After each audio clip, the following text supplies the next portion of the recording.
Hi, welcome back to the Dedicated Family Historian. In a previous video, I took you on a trip to my mom's and we organized her non-digital family history. I know I didn't talk about it much there, so let me go ahead and just quickly explain what we did. Once we gathered up all the non-digital family history, we separated it into mom's family and dad's family.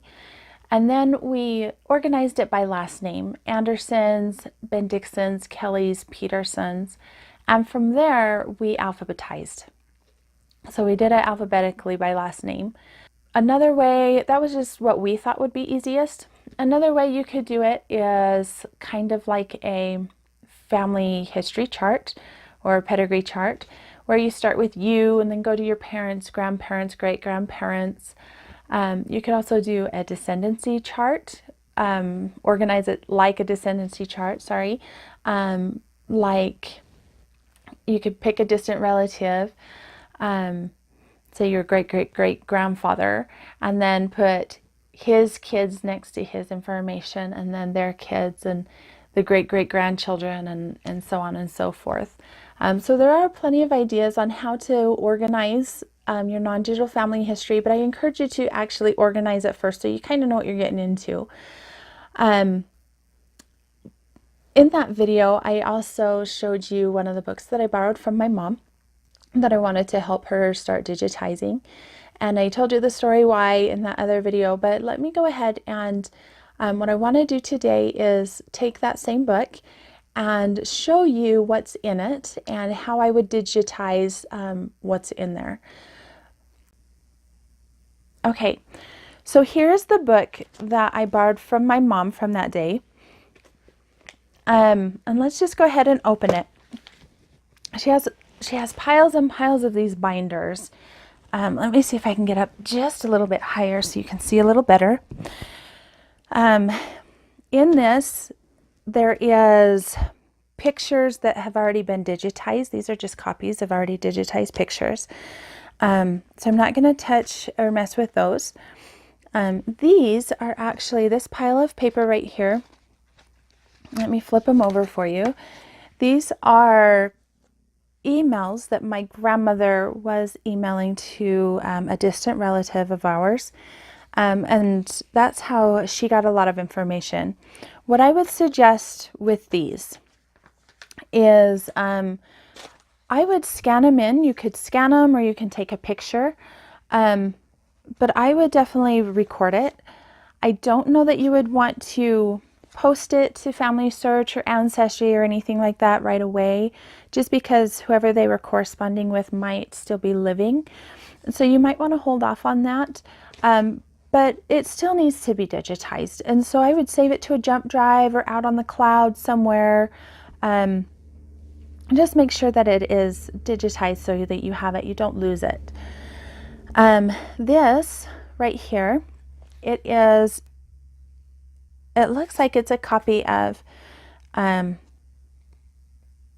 letters and different family stories. If these are not digitized, I highly recommend just scanning them. Get a printer with a scanner, scan them in. I know there are, copy places. A lot of times they can scan things in and digitize them for you as well. You could also take a picture of it. That I do that probably more often than not, is just take a picture of it so that I have a copy. In here, in this book, there's a lot going on in this one binder, but in this book, a lot of it is just your pedigree charts. Over here is a census that she printed off from FamilySearch.org.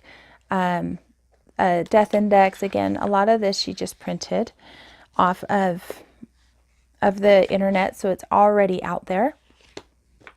Same with this. She just printed out the pedigree charts and the family group records. So this, I wouldn't recommend, I wouldn't digitize it again because it's already out there. But what I would do, you'll notice here that she, let me zoom in here, she went ahead and she updated some information. For example, when she found out where when Pauline passed away, and she added that in there. So what I would do on something like this is just go back in, whether it's Family Search or Ancestry or Find My Past, any of those, Find a Grave, doesn't matter what program you use, and just see if the information is there. Just make sure it's updated and that that information really is included, so that it is not lost. Okay, so that's all I would recommend if you have this type of information, family group records, pedigree charts, that sort of thing. Just make sure the information that is online is updated and accurate. So that's what I would do on something like that. All right, let me get past this stuff. 1 second as I flip through here. Let me find it. All right, so there's a picture of my grandma's family. Those pictures, I'm going to flip through them because I know some of her siblings are still alive. And so I'm just kind of skipping through those. But if I knew, even though they are alive, what you should do and what I will do later is just take a picture of the picture or scan it in so that those pictures aren't lost. Again, if you think they're still alive, don't put them out on Family Search or Ancestry, all of those. Just hold them, unless you get permission, something like that, just for their privacy. A fun map. She's got a fun map in there. If you can't find a map, again, scan. I scan and I take pictures of pictures. That is mainly what I do on these. There was something in here. Let me see if I can find it again. Okay, so I've only looked at these once, and I want to show you what they are. They're amazing and they're fun. At least for me, I love them. So this is Kind Thoughts. So it's a book of different thoughts.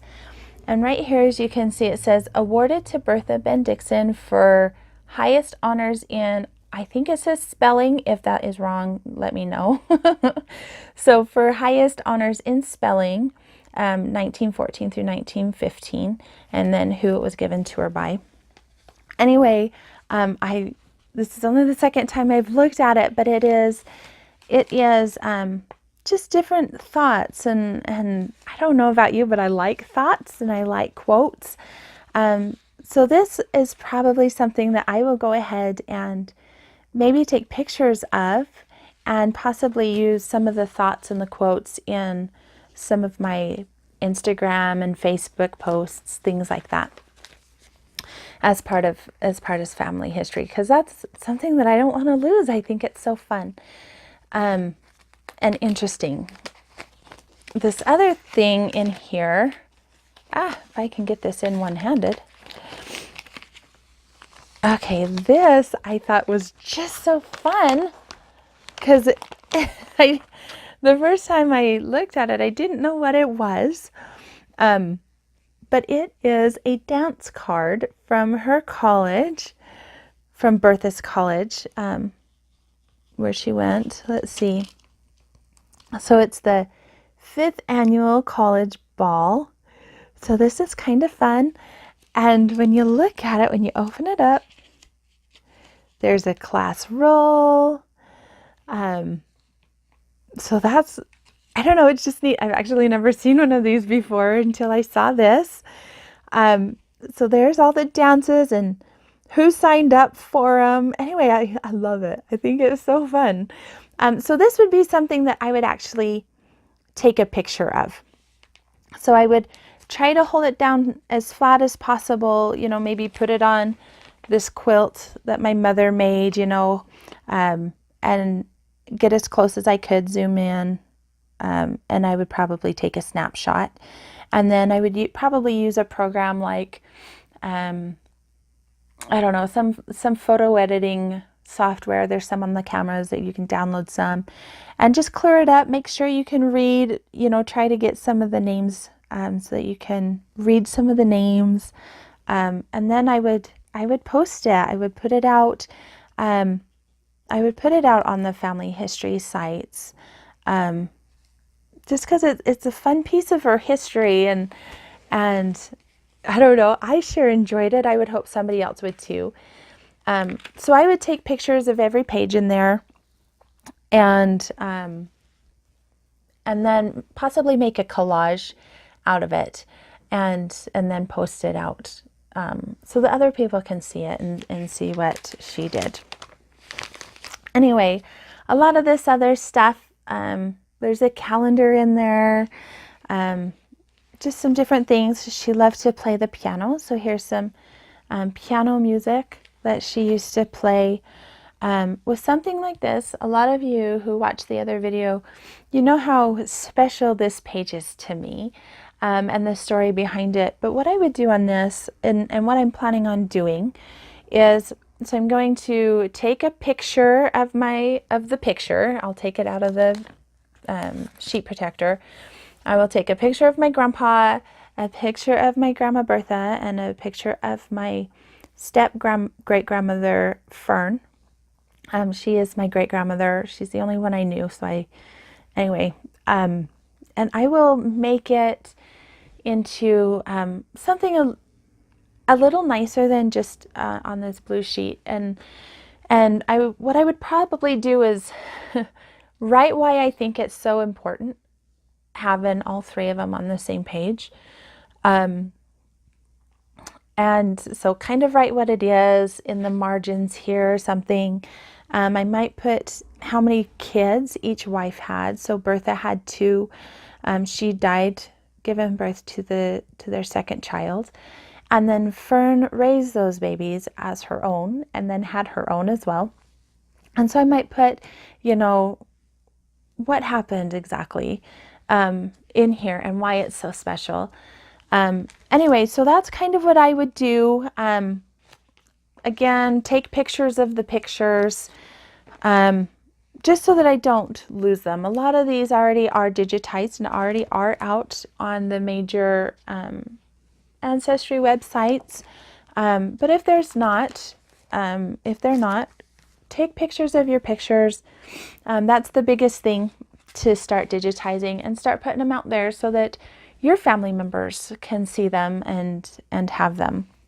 Anyway, if you guys have any questions or comments, please put them in the comments. I would love to hear from you and answer any questions on digitizing non-digital family history that you may have. And go ahead and subscribe if you're interested and want to hear more. I have journals that I'm planning on talking about in a similar fashion. So anyway, if you're interested, please subscribe and let me know any questions. I would love to answer them for you. Thank you.